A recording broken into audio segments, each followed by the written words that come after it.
Africa is pristine, Africa is stunning, Africa has beautiful, wide beaches, and some of the oldest, or call it most diverse flora and fauna is found on this continent.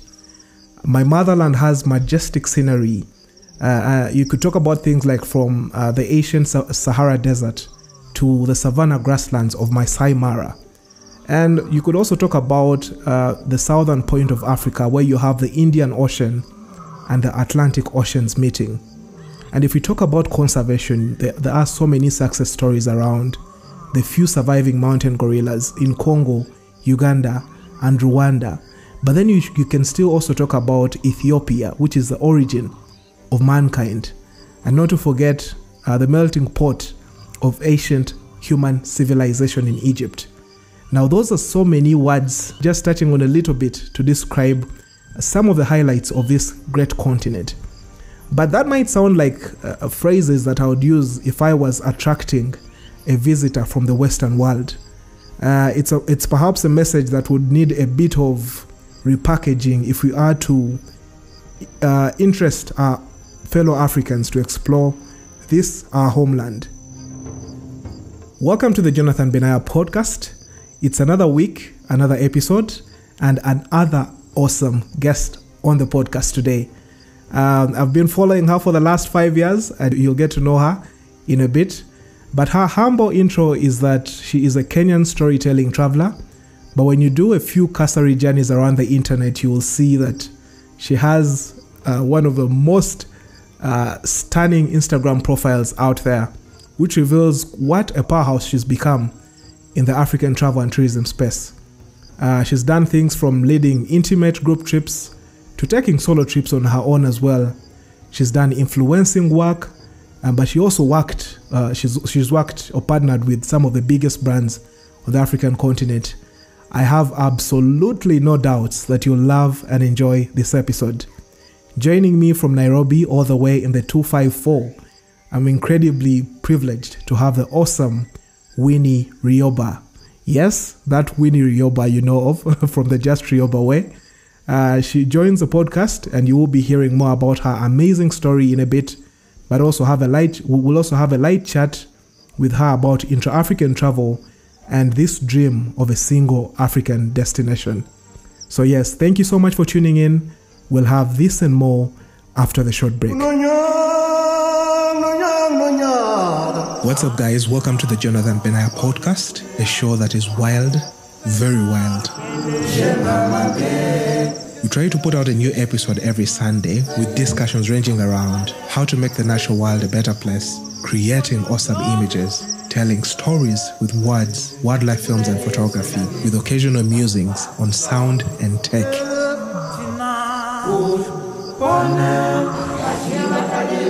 I do share a lot of my own personal experiences, and from time to time, I'll have one or two guests on the podcast to share some insightful discussions.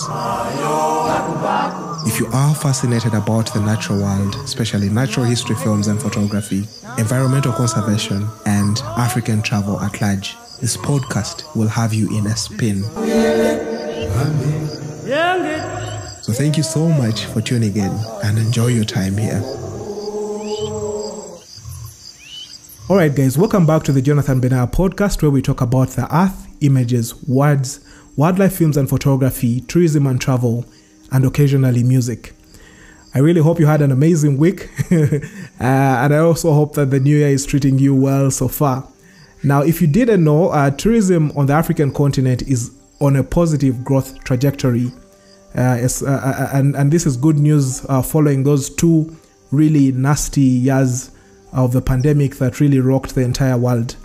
Tourism numbers on the African continent are expected to return this year to pre-pandemic levels, and it's estimated that the tourism industry all around the world will grow at a rate of 8.6% compared to the projection of all other industries around the world, which is at 7%. But when it comes to tourism, Africa is the fastest growing market in the world.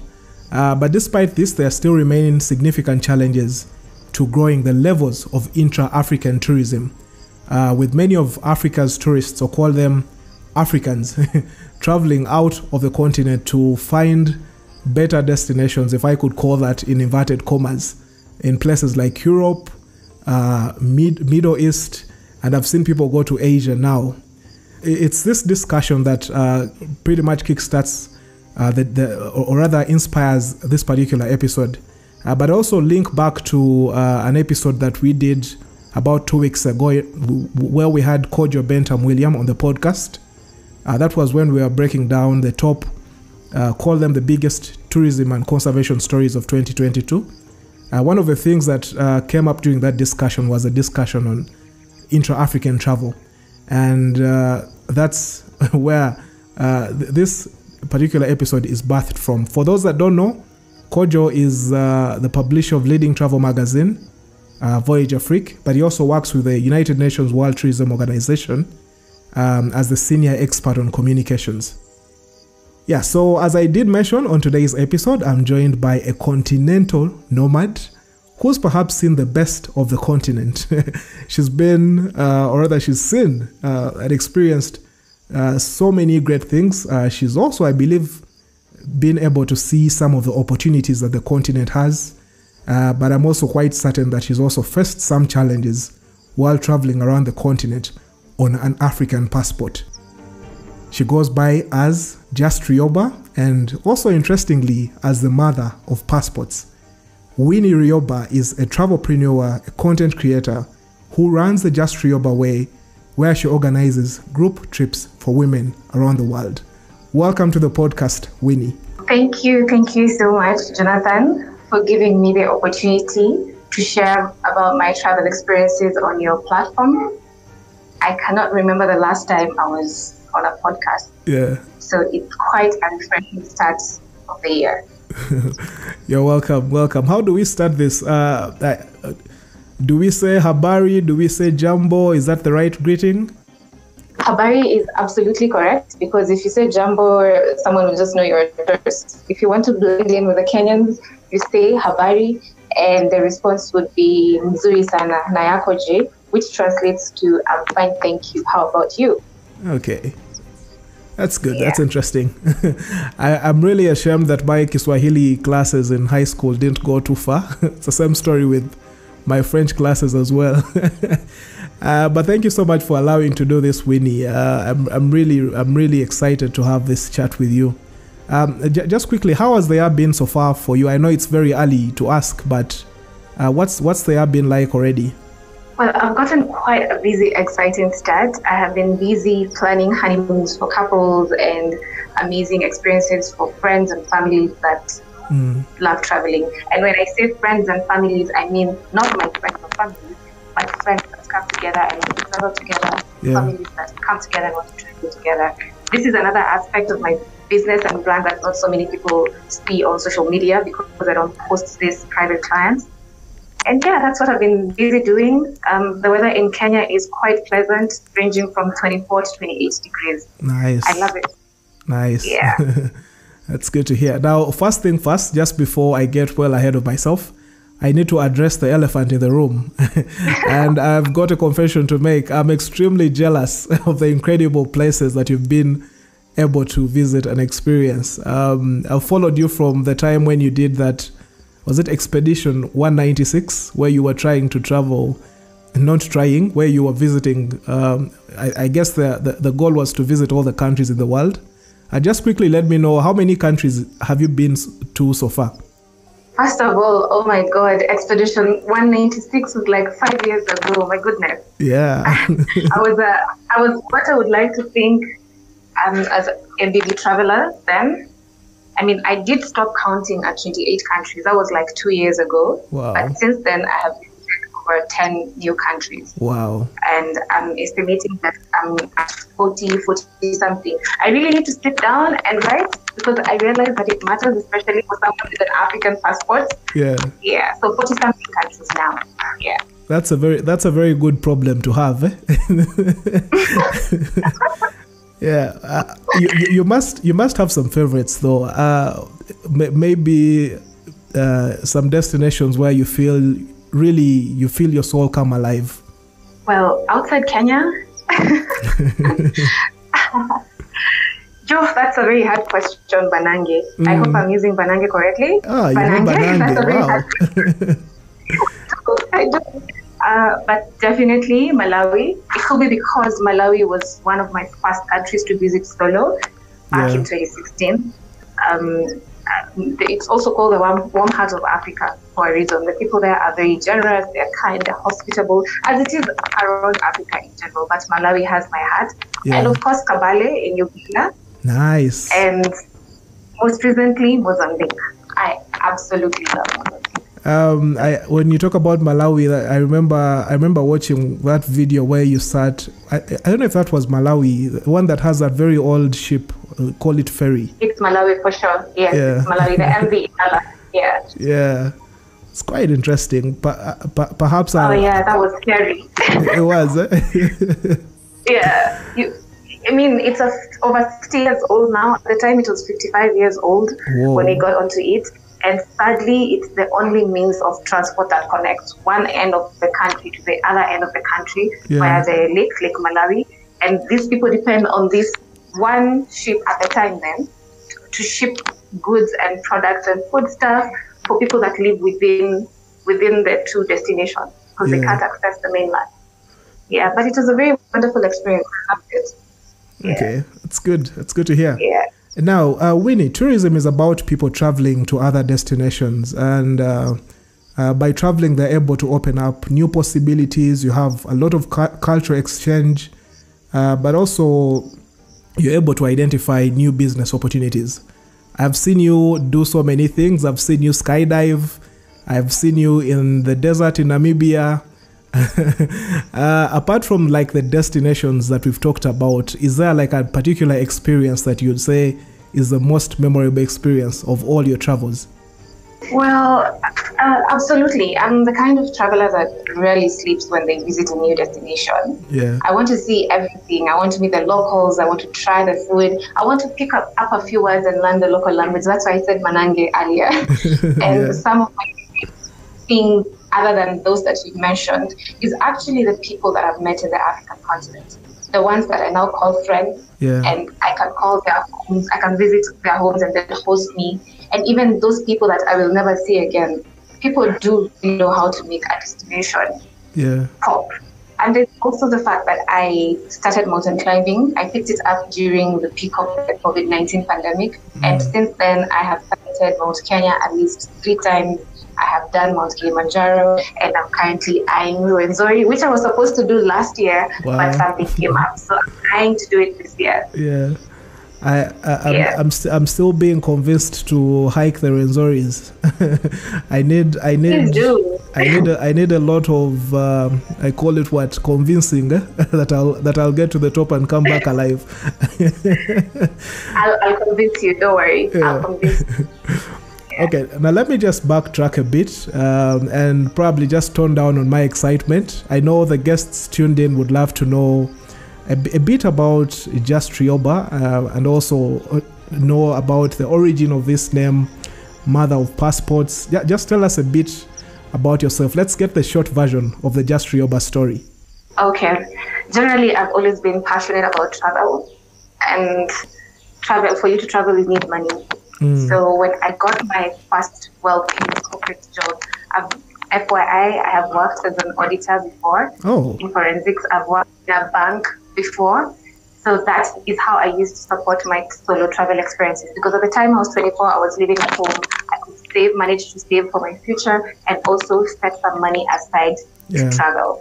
And so I discovered that there was this thing called backpacking, where you can travel for cheap and visit multiple countries at once. Yeah. I wanted to engage my friends, but most of my friends are not really that kind of travelers anyway. So I decided to do it alone. I started with Malawi, and then I went to Zambia by road, and then I went to Zimbabwe. And I remember when I was in Zimbabwe, the coup happened. Mugabe was ousted when I was in Zimbabwe solo. Whoa, how was that? People started telling me that I should start visiting countries that need their presidents being ousted. I shall not mention any. It wasn't bad though. It was very peaceful. Actually, it was very peaceful, but I had to leave, obviously, for obvious reasons. People were worried about me. I had to leave. Yeah. But yeah, that's how I started the Justrioba platform. And I would post about my experiences on Instagram, share. Basically, I was just posting. I'd be like, I'm at Harare, or I'm here. Look at me here. I am sitting on the edge of Victoria Falls. I'm swimming in the Devil's Pool. Yeah. Or here I am microlighting in an island somewhere. And I started getting so many DMs. At the time, I had 1,000 followers. I started getting many DMs, people asking me, how do you do this? Okay, I want to go to Zanzibar. What did you do? Where did you stay? And it became so overwhelming because I realized I was spending so much time on my phone having to respond, people. Yeah. And someone suggested, hey, why can't you just put all this information on a website? And then when someone asks you a question, you direct them, send them a link. It's much easier. Okay. And then that's how my blogging journey began. Suddenly, I started getting a following on my social media platforms, both Twitter and Instagram, and also on my email newsletter. And I decided, because I want to show, and there was a point, it got to a point where I had to choose between backpacking West Africa or backpacking Southeast Asia. And after today, I tell people that story and they do not believe that I chose to go to West Africa. I did because I decided if someone with a platform had to share the story, I wanted to be one of them. Yeah. So I started sharing the stories, and then I realized that there was a gap. So many women wanted to travel, but they didn't want to travel alone. And I don't judge anyone who doesn't want to travel alone. It's not for everyone. I recommend it, but it's not for everyone, FYI. Yeah. So I realized there was a gap, and I decided that I could bring a small group of women, 10 to 15 women, with me to destinations that I've been and show them around. And most of these women are very busy corporate women, or they're running their business full time. Yeah. So they don't have time to start sitting down and researching. For them, someone doing their planning for them is easier. And that's what gave birth to the Justrioba way for women. But remember, I was already established as an influencer. So my brand is split into two. There's the influencer side and there's the travel guide, travel curator side. So that's how it's been a long journey. It's been since 2017, 6 years now. Yeah. Wow. Congratulations. That's a very inspiring story. Yeah. I guess this is where you say the rest is now history, eh? Well, that is history. I really love talking about it, especially because I didn't realize the impact of just sharing something as simple as, with a Kenyan passport, you can visit Uganda visa-free. Most people actually don't realize that. Or with a Kenyan passport, you can go to South Africa now visa-free. And you don't need to spend $7,000 to visit a country. I mean, if you want, you can. You can, yeah. But it's also open to people with a particular budget. You can work around your budget.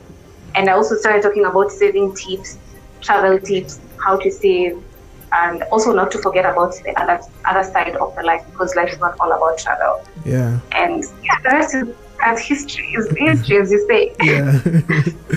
That's interesting. Now, as we're still talking about you traveling, I did see you move around a bit during the pandemic. I don't know if that was during or just right after lockdowns were lifted. Do you want to let us know how that was? Well, I did pick up hiking. I was doing a lot of hiking in Kenya, and that was after the lockdown. The regulations were a bit loosened. Yeah. And then this airline, Kenyan airline, a local airline, a very well-known local airline, it's actually used to fly to Entebbe as well. They started a campaign because now people are at home and we can't leave the country because the restrictions are tough. We can't really leave the country. They started this campaign, and I was part of the influencers that were tasked to show people where in the country you can travel to. And we discovered so many places that were, of course, known, but we did not know about. And when it came towards the end of 2021, when the pandemic it wasn't as bad because now people are familiar with how to deal with it or how to manage the virus. I took my first international trip to Namibia, and Twitter went crazy because it was a bunch of women, 16 women exploring the country alone with guides, obviously, and showcasing how beautiful Namibia is. And I remember Namibia was trending on Kenyan Twitter for like 48 hours. Wow. People were talking about the endless possibilities that they could experience in Namibia. And then I went to Cape Town, and again, the rest is history. I've been going back to Cape Town and Namibia, and also added new destinations, and I'm still adding more destinations because, like I said, there's a gap for Africans, and my mission is to make sure that all Africans, men and women included, can travel if they want to. It's good to hear that it's men and women. I thought it was only women. That's how it started, but now I've introduced a section for men. Yeah. And unfortunately, even when I introduce slots for men, it's mostly women that sign up. So it will be like 10 people, and then 8 of them are women, 2 men are coming, or 6 people and 2 men are coming, but they're coming with their girlfriends. Okay. Their girlfriends are the ones who make them come. Yeah, so I don't know why. Maybe I haven't marketed it well. I should try, but yes, I have introduced. So I have sections for women only. Then there's women and men. Then there's private trips. Okay, yeah. That's good. That's good to hear. Now let's just begin biting a bit more on the big subject that I requested you to come on to the episode 4. That's a discussion around intra-African travel. You and I, the sector which we know very well, and we know the potential that the tourism industry has, but politicians tend to think of tourism as just leisure, pleasure. Our president did make quite a number of jokes during the pandemic when the industry was crumbling. He was like, "No, tourism is not that important. They'll come back." What? Yeah, so it was quite sad at the time. Yeah, but that just paints a picture of what people think the sector to be. But you and I know that it can. It's great. It's great for business. It can be an avenue for education. I've seen people travel for health. I've seen people travel for religion. But in the pool of these many big words that people use in the tourism industry, be it business tourism, education tourism, health tourism, religion tourism, there is this thing called intra-African travel. Just before we imagine that everyone tuned in understands what it is, let me just get your thoughts on what, in a simple way, how would you help someone understand what intra-African travel is? How I define intra-African travel, and it's something that we haven't exactly achieved yet, a safer way for all to access all borders across the continent without restrictions.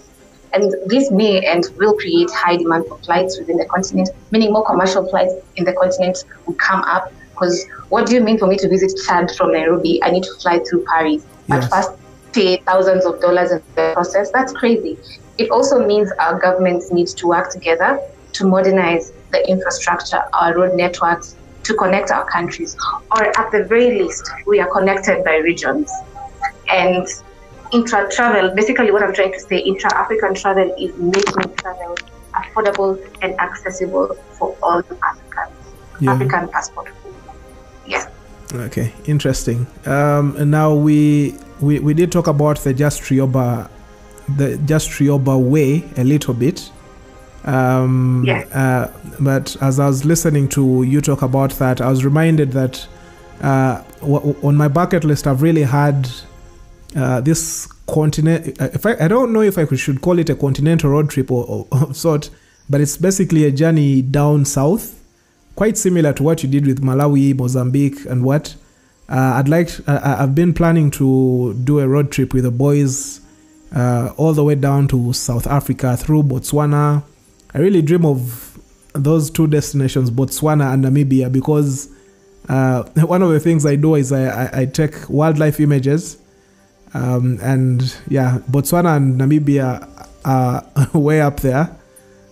So what I was basically saying is that when I was listening to you talk about the Justrioba way and all the things that you've been planning for those women trips and now men trips as well. But I've also seen you in Uganda as well for the Nyege Nyege festival. I think I saw some photos that you did share a while back. And I'd like to know if in a nutshell or in very simple terms, if you could just paint for us an image of what an African's African bucket list would look like. Like basically, if an African was to visit an African destination, what would be on their bucket list? What experiences are they looking for? Okay. First of all, you mentioned that it's your goal to travel by road from your country, go down Botswana, Namibia, Mozambique, maybe all the way to South Africa. I just realized that there's this handle username I saw on Twitter. They're Ugandans actually, and they're driving themselves. They started in Uganda, and I think the last time I saw them, they were in Namibia. Yes, I've been following them. Yeah. Yeah. So I just thought about them, and I said maybe one day in future you'll bring them on board. I would love to hear their story and experiences. Anyway, that aside, Africans are the same and not the same. I mean, if you want to get into, if you're a foodie, then West Africa is your to go to country. If you're a history nerd or you get excited about history, ancient history, then Northern Africa is your to go place. North Africa has thousands of years and thousands of years of history. I went to Egypt and I left there feeling like I was an Egyptologist because of all the temples I visited, all the mummies I saw. It's quite interesting. And when you think about how these things have been here for the longest time, maybe even when Jesus was around, you know, maybe the pharaoh they talk about, the most popular pharaoh they talk about in Egypt is the one that has been discussed in the Bible. Who knows? And one thing that I've realized is that Africans know how to party. But listen, in my experience, Zimbabweans, Ugandans, Nigerians, and South Africans can throw classic parties. And these people can drink. They can drink. These people. But yes, when it comes to landscapes, Namibia is your to-go place, and Botswana as well. When it comes to wildlife, we talk about Uganda with the gorilla trekking, Rwanda with the gorilla trekking as well, Kenya and Tanzania with the very nice islands and beaches along the Indian Ocean. So basically, wherever you are in Africa, the people are the ones that will make it. I mean, beauty is nice, saying beautiful things is nice, participating in adrenaline activities is nice, but when you meet people, whether you're alone or in your group, you meet people that make your stay enjoyable, you will never ever forget the destination. African people are my favorite people in the entire world. Wow, that's very nice. Yeah, if you're tuned in, if you're listening, you've had just some snippets from the mother of passports. Now, Winnie, we've been talking about some good stuff already, but I know it's not all rosy, and you did kind of touch onto this when you were just explaining what Intra-African travel is. And this is a discussion on challenges, what challenges there are to Africans traveling around the continent. You did talk about, is it the connectivity issue, like people having to travel all the way to Paris to come back, to connect for a flight back to an African destination? That's just insane. What other challenges would you, what other major pressing challenges would you really look at as impediments to accelerating intra-African travel? Visas. I don't understand up to now. I mean, I do understand where the African Union is coming with inhibiting and restricting movement anyhowly from one country to another. Unfortunately, some countries are facing instability, and some people may take advantage of the freedom to move where it's introduced to take advantage to harm other people. I completely understand that. But what I don't understand is why the African Union is taking so long to find measures to inhibit movement without imposing visas for Africans. It's very ridiculous that for me to visit countries like, I'm currently planning a trip with a West African to go to Guinea, Guinea-Bissau, Liberia, Mali, Burkina Faso, and I'm talking about it for the first time in this podcast. I haven't told anyone, not even my mom. Oh, wow. And the amount of visas you and I as East African passport holders have to pay, it doesn't make sense. And for me, I feel like they can do something. It's just that they're taking their time. So that's one issue. And the second issue is still related to immigration and visas. I did talk about how some countries in Africa, and I'm sorry, I don't know if you talk about this in your podcast, but I'm going to talk about it. No, go for it. Don't worry. Yeah. Yeah, some countries in Africa don't think they're in Africa. They don't consider themselves Africans. Oh, yes, that's true. And some of these countries don't want people that look like me and you to visit their countries. And as a result, even when you have met all the requirements to visit their countries, they're still going to harass you or even deny you entry. And it did happen to me in Mauritius. I did talk about it. I posted a thread on Twitter. It did go viral. I don't know if you saw it. I'll share the link with you after this conversation. It did go viral. And sadly, they've been doing this to us for the longest time. Ugandans talked about it. Kenyans talk about it. Nigerians talk about it. They're, of course, sharing anonymously. So if you go through the link, you'll find me sharing the experience. Yeah. So such things need to, even if it's a safety issue, it's one of the biggest challenges for intra-African travel. And they say, most Africans say, if I'm going to be treated like that in my own continent, then let me just go through it in Europe. Or let me you'd go rather through go it in else. Yeah, you'd rather find it. Let me take my money somewhere else. Yeah. And when you think about it, the infrastructure is better than ours. Someone says, why should I pay $1,000 to fly to Mauritius for me to be treated like that? Yeah.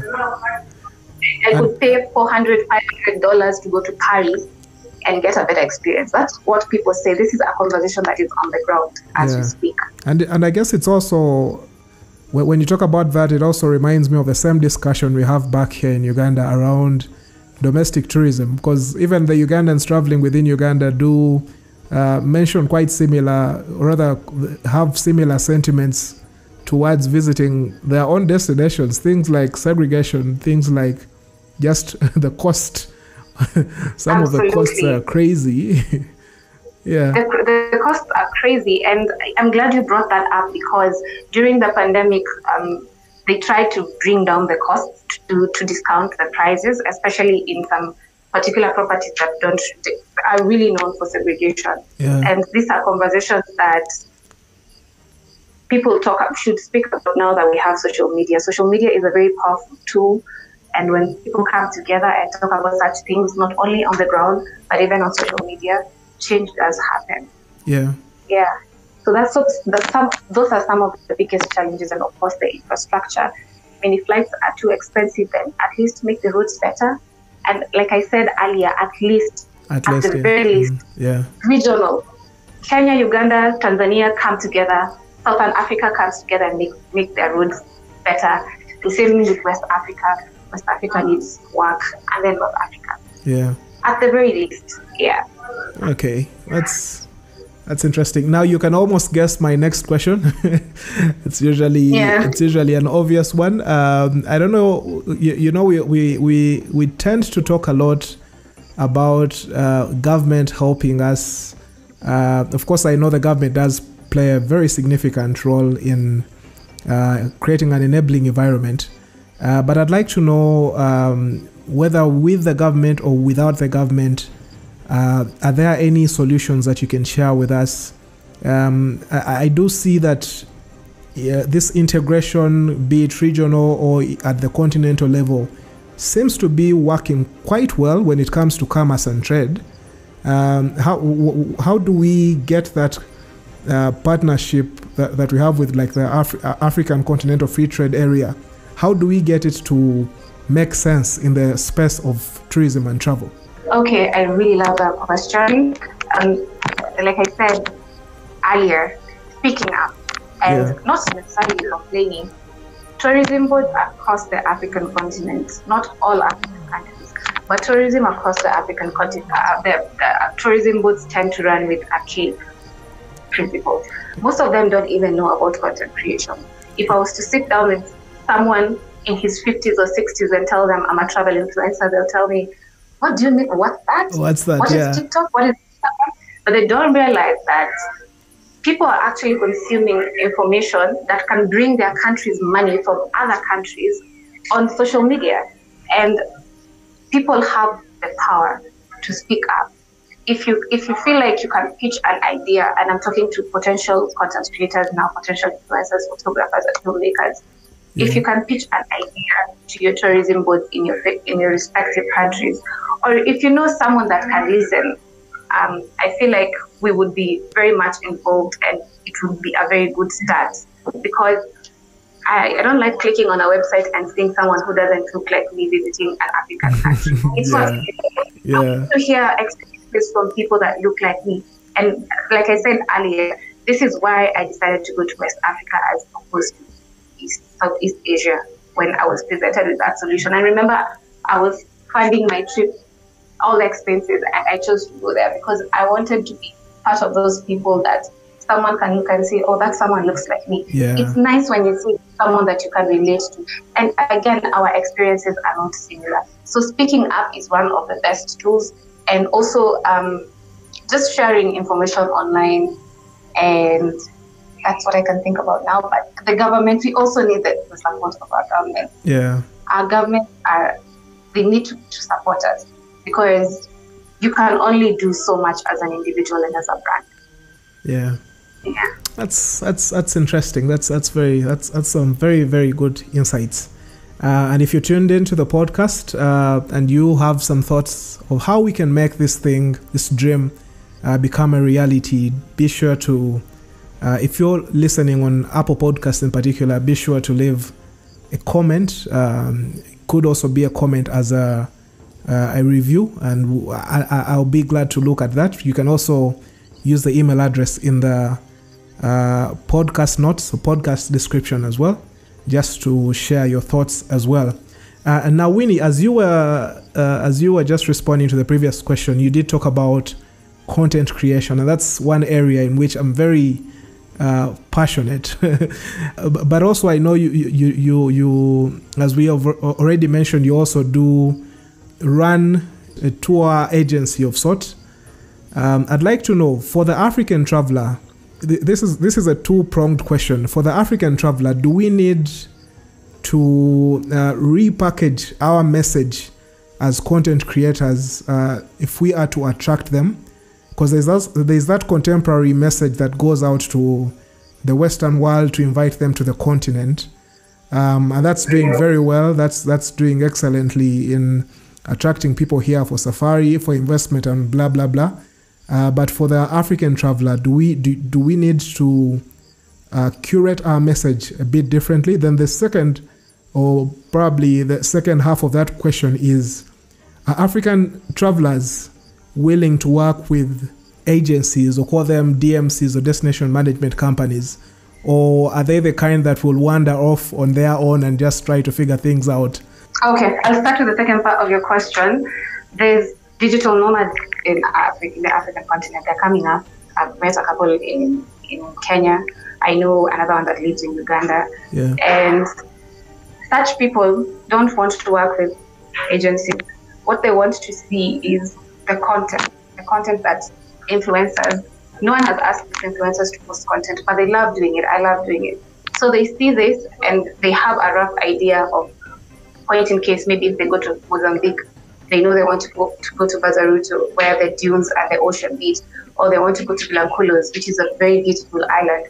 So then they say they're going to land in Maputo and figure their way from there. Yeah. These people have the advantage of the fact that they are working remotely and they have time. So that's one. And then there's the kind of traveler that is corporate, probably a mom or a dad, and they don't have time, or they don't have the luxury to just show up in a country. They need an itinerary, they need to meet the costs, because this also has an impact on so many other aspects of their lives. Now, these are the largest population when it comes to tourism. They're the larger number. So these are the people that depend on agency. And also influencers, because they might see something an influencer has posted and they take a picture, they share to the agency. Or someone like, they say, I want to go here in Morocco. This Chefchaouen Blue City looks really nice. I want to go here. Yeah. So it's the responsibility of the agencies to cater for these kind of people. And there's different kinds. There's bachelorettes, there's people who want to go for start parties, there's people who want to go for family and friends, the people who want to go with their boys. Like I read somewhere you want to go. I think you mentioned you want to travel with your boys. Yes, with your boys, yeah. So there's different kinds of scenarios, and agencies have the responsibility to present this in their portfolio and say that they cater for this kind of travelers and the different niches that they have. And I also feel like agencies don't really work with the government, and I don't know why, or I have never seen it. The only thing that they do is those conferences that they get, and they only catered for business travelers. They've never really catered for African luxury, like African travelers who are traveling for fun. Their target audience is usually people outside the African continent, because again, it's always assumed that Africans don't travel for fun. Even me, when I travel solo, people ask me, "Oh, so are you here for work?" Yes, my work is discovering nice places to come and bring people later in the future. Yeah. Oh, what was the first part of your question? Yeah, the other question was around curating the message. Do we need, is there a particular way the African message has to be to attract an African to travel to Africa? Yes, basically feel them welcome. If you know you're welcome somewhere, you want to go there. And this brings me back to the conversation I said. Someone said, and it's not just one person, they said, if I'm going to be treated like this in my own continent, I'd rather go to Europe. Europe. I'll risk going to Paris. It's cheaper. I'll connect. And you know the good thing about Europe, it's such a small continent. They can connect up to 4 countries in 2 weeks or 8 countries in 2 weeks. You can't do that in Kenya, in the African continent, because the African continent is huge and the infrastructure is off. So they say, I'd rather risk it and go there. So they need to, I mean, I understand that they want to target international tourists because they bring money, they feed people. People need to make an income out of it. It's a huge source of their revenue, I understand. But if they want to target the African continent, African passport holders, they need to make them feel welcome. They need to make us feel welcome. And I feel like that's why some of my experiences fell out, because people feel comfortable because they're welcome. They know that if this girl has said she's gone here and she's discovered a safe place for me to go and spend my money without feeling a bit off, then I'll come there and go with her because she's been there before. The key message would be to make us feel welcome. Make us feel welcome. Yeah, the message should be around. You can put it in so many words, you can do so many things, but make us feel welcome, and also train your staff to. And I'm speaking to hoteliers and service providers. Just be kind to us. Yeah, that's not too much to ask for, actually. It's just sad when you go to a place, and it's happened to me before. You see someone treated completely different from you, and you're all staying in the same place. Yes. I'm pretty sure you paid the £10. Like it's just quite sad, but it's changing because, like I said, social media is calling people to take responsibility for their actions. Yes. Yeah. Make us feel welcome. You've had service providers. Now, Winnie, I am tempted, of course, I know the discussion is Intra-African Travel, but I'm tempted to just dive a bit further, just a little bit, and touch on one story that has really interested me since 2019, was the story of African Americans coming back to the continent, and particularly visiting Western Africa. Just the other month they had that festival, Afrochella, and I did see Meek Mill was there performing. I saw Stefflon Don from the UK was there as well. I saw Shuri, Letitia Wright from Wakanda was also in the crowd. There seems to be a wave of Africans coming to the continent from the diaspora, African Americans, but also just Africans who left the continent to go and work in the outside world. There seems to be a wave that is coming back. Some in search of their roots, but some just coming back to get a feel of home. And then this tickles my mind towards the discussion of why they are just kind of concentrated in Western Africa. I know there's that whole story around slavery that really was a big thing in Western Africa, especially Ghana. But I get the feeling that it would be interesting to, if I could say, tear down some of these colonial borders and encourage some of these visitors to travel a bit more than just one country and also visit other countries. And I'd like to know what is your gut feeling around this discussion of bringing down these borders and just letting people come to Africa and visit it as if it was a single African destination. Like I said earlier, if people feel welcome and they have the means and capacity to come to visit you, they will. And the president of Ghana, whoever gave him this idea, that was brilliant, because West Africa, like you said, is where the transatlantic slave trade happened. Yes. And Black Americans have because they don't really know exactly where they are from, especially those ones who are sure that they got to the United States of America through slavery. They always do this thing called ancestry. I don't know if you've seen it being shared across social media platforms. Yeah. And most of them say, and I don't know why I didn't think about it. That would have been a very smart thing to think about. They always say that the results usually come back, and it's mostly from West Africa. Cameroon, Nigeria, Benin. Someone will come and tell you, and most of them actually, they'll say, here are my results, and it shows that I'm mostly from West Africa. The larger percentage is Nigeria or Benin or Ghana. So the president of Ghana, when they introduced this coming back home, return home, these people felt welcome because, again, remember, most of them are, it says history and their DNA says they're from there. Yeah. So for them going back there, it's because they felt welcome. So if other African countries want to implement the same concept, they need to find a gap. And how can they make these people feel welcome in their countries? Because you can't use the same concept, obviously, because different things, different purposes. Yeah. Yes. So they do definitely need to find what is lacking. What are these people looking for? Because it was already evident that these young people, these Black Americans, wanted to know their history. And him jumping on that and telling them, listen, you can come back home. This is your home. Yeah. Let's do a festival. And it's interesting to know that many Black Americans are now living in Ghana. Yeah. They're now, because they want to live in Ghana. But then also you need to look at the implication of people coming to live there.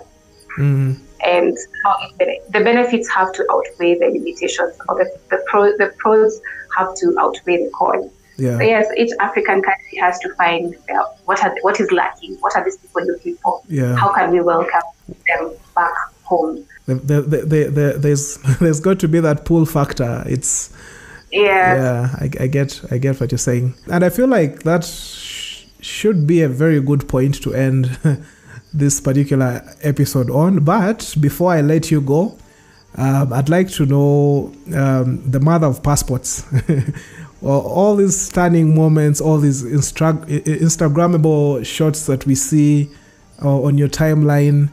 I get the feeling, as someone who travels myself, that there is a bit of crazy stuff that goes on behind the scenes.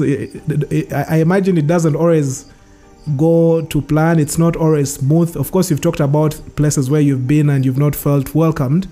But is there any funny or crazy story down the road that you probably faced that you could maybe share with us, that is not necessarily call it bad, but just funny in a way also? Yeah. Okay. Well, I've already talked about the crew. It was funny though. I mean, it was funny because I had to go back home and nothing happened. So that's okay. That's the Zimbabwe crew, yeah. But I won't mention the nationalities, but sometimes when behind the scenes, well, I won't talk about those serious bad things. Those are not funny. But now the funny ones is like, I want people to know, both men and women in African countries, whatever you do, you're representing your country. Yeah. So if you move funny as a Ugandan, that will what this person will go and tell other people outside there. Oh, Ugandans are like this. Yes. Yeah. So there's a time someone asked me out in a country. Yeah. And I think he found me on Instagram, because it was just, we used to talk on Twitter. And at the time, I think I had like 3,000 followers or whatever. So now I have 40,000 followers, and I've closed off my DMs because it gets overwhelming with travel requests. Yeah. Anyway, so he asked me out, and then he asked me, can I see your Instagram page? And then I was quite big on Instagram. At the time, I had like 20,000 followers. And oh my God, it was a Nigerian. It had to be a Nigerian. And then I think he went to my Instagram, and then he sent me a long email saying, I can't, where do you get the money from? I don't think I can marry someone like you. When will you settle down? I can't sustain your lifestyle. And I was just reading this email with my friend. She laughed. She sat down and laughed and cried, because this guy was telling me, I don't have money to sustain you. Yeah. I'm sorry. I wish he had told me something like, you're not my type. I wish he had stopped at that. You're not my type. And I would have been like, it's fine. I'm like, I can't be everyone's type. But he did go there and said, when are you planning to have kids? He literally wrote a whole paragraph telling me that, you're not wife material. So recently I did a reel. Like running, I don't know if you've seen the reel. And the caption was, when someone asked me when I'm going to stop traveling and settle down, because we can do both. You can settle down and still travel. I mean, obviously not as much as I do, but you can find a compromise where you don't completely let go of something you're passionate about. Yes. And that's one of my. That's the fact that he sent a long email was too funny for me. I just laughed. Yeah. You're crazy humans out there. That's what makes us different. Yeah, absolutely. Nice. Now, let me also just use the opportunity while it lasts, and so I'd like to use the opportunity to have a sneak peek into your bag. I know back here in Uganda, it's very bad manners to look into a lady's bag. But I'd like to look into your travel bag, and the question I'm trying to ask is, what items can't you travel without? Definitely my cell phone. Okay. My power bank. Apps. Those are on my phone, so that's fine. So definitely my cell phone, my power bank. Basically, if I was stuck, I'd need my cell phone, my power bank, a travel blanket. I always carry this light travel blanket, and a neck pillow and socks, because I'm really scared of the cold. Yeah. And then when it comes to, those are tech things that are usually in my travel bag. Actually, that's basically it. I can survive, because clothes I can buy them. Yeah. As long as I have my travel card, I can buy them. Yeah. Basically, phone, my power bank, and my camera. Sometimes, if I have to go with a drone, if I'm allowed, if the drone is not restricted good in a country, I can buy it. But the essentials are definitely my phone, my power bank, and pillow, and a travel blanket. Okay. Oh, and sunscreen. Beauty, sunscreen for sure. Oh, always yes. have sunscreen. Yeah, other things I can figure them out. You talk about sunscreen. I remember your hike to Kilimanjaro. I remember watching that vlog, and you talking about having to apply sunscreen the whole time you were there. But then you still came back.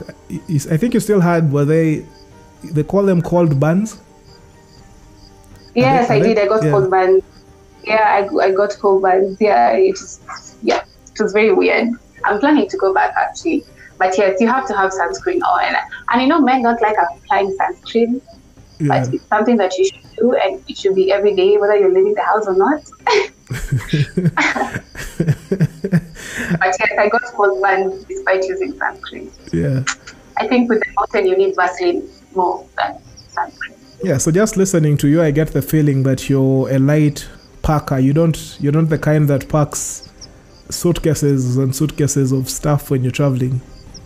Oh, no, I had to learn first when I did my solo trip from Malawi to Zimbabwe when the coup happened. I had to learn. And then sometimes I go for months without coming back home, especially like last year, I traveled from September all the way to November and then December actually. And I had to learn. But also what gives me an advantage is that I have a small frame. I'm 50 kgs. So my clothes are tiny. Also, to be fair, my clothes are tiny. Yeah. So I fold them. There's a packing style that is called rolling. I just roll all my clothes and then put them in packing tubes. And I'm set to go. If you see my suitcase for a 4-month travel, you won't even believe it. And it's the same size as women that come to my trips for 7 days. I'm like, we have the same size of the suitcase. Where are you going? Are you going back home? Are you not going back home? Yeah. Are you divorcing?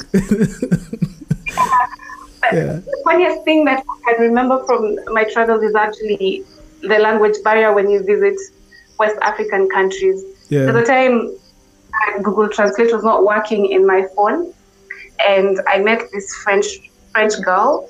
Do you know we had a whole conversation? She was speaking in English. She was speaking in French. I was speaking in English, and we understood each other. We actually went out together. Using Google or just?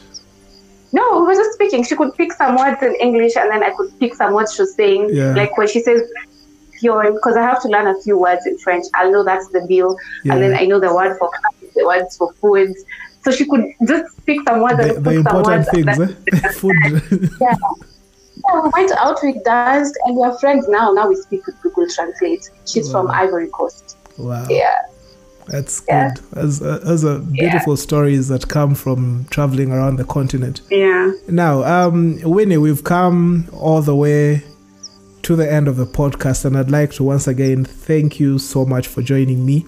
But just before I do, I need to roll out the red carpet for you. Just let us know what plans do you have? What are people going to expect from you this year? I know you did put out the calendar for the Justrioba way.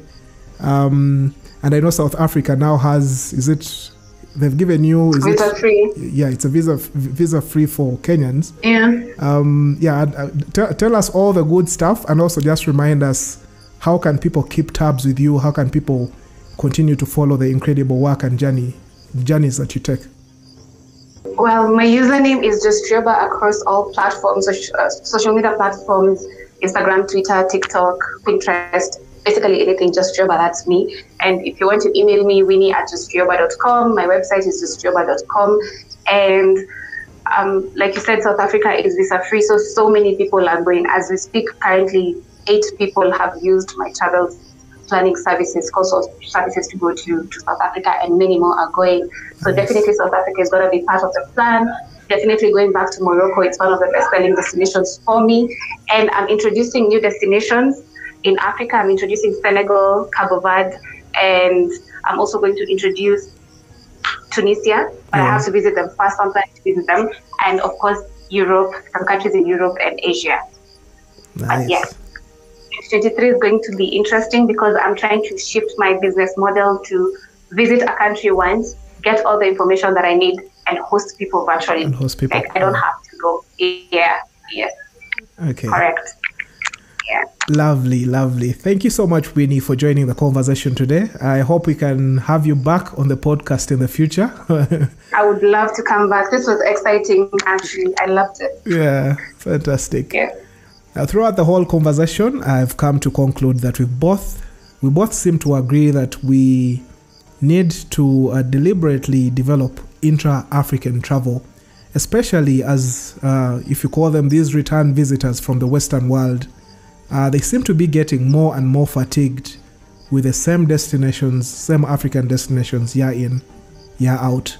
Our tourism boards seem to be looking for new source markets, and I believe diversifying away from just an only international centered target to look back to our own Africans to explore their historical home is indeed one of many solutions to this, if I could call it the pandemic, called seasonal tourism.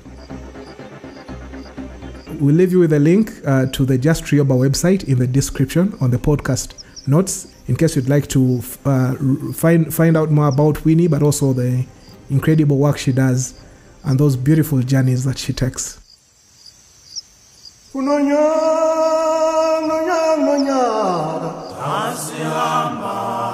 So yes guys, that's gonna be it for today. I hope you enjoyed this week's episode as much as I did. If you did, go ahead and hit that like button, share the link in your circles, and let's get this conversation beyond this podcast.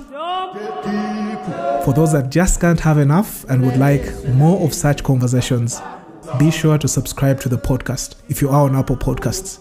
And don't forget to leave a review, don't forget to leave a star rating as always. The podcast is now available on all major streaming platforms, including Amazon Music, Apple Podcasts, Google Podcasts, Spotify, iHeartRadio, TuneIn, Pandora, Castbox, Deezer, and several other platforms. As always, if you would like to make any contribution to the conversation, or if you have any particular question, be sure to leave it in the comments below, or email me directly at contact@jonathanbenaya.com or ahabenathan@pm.me. Both emails will be linked in the podcast description as well. I also invite you to subscribe to the Patreon platform. If you didn't know, in the previous episode I did mention that we set up a Patreon account for those that would like to make a monthly pledge to the show, but also the busy work that goes into creating all the beautiful content that you guys enjoy. That link is also linked in the podcast description. Alright, until next time, happy travels, and I will see you in the next one.